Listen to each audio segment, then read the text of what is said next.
ملک بھر کی طرح شہر حیدرآباد میں بھی چہلم امام حسین بڑی عقیدت اور احترام کے ساتھ منایا جا رہا ہے.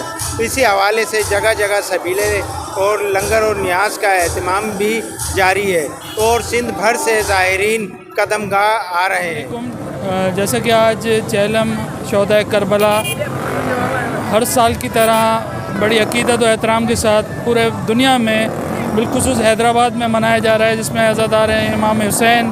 تمام مکتبہ فکر مسلمان ہندو سب یکجا ہو کر اس موقع پر امام حسین اور شہدائے کربلا کو خراج عقیدت پیش کر رہے ہیں.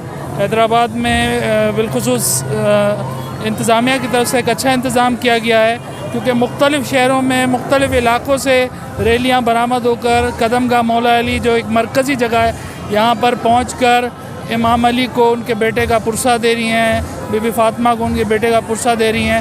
اور ابھی تک سیکیورٹی انتظامات بہت بہتر ہیں الحمدللہ. کوئی ایسے کسی ناخوشگوار واقعے کی اطلاع نہیں ملی اور انشاءاللہ ہر سال یہ سلسلہ بڑھتا جائے گا. مسلمان تمام بھلے شیعہ و سنیوں سب مل کر اس موقع پر اتحاد بین المسلمین جو اس وقت کی اہم ضرورت ہے اس کا پیغام پوری دنیا کو دے رہے ہیں.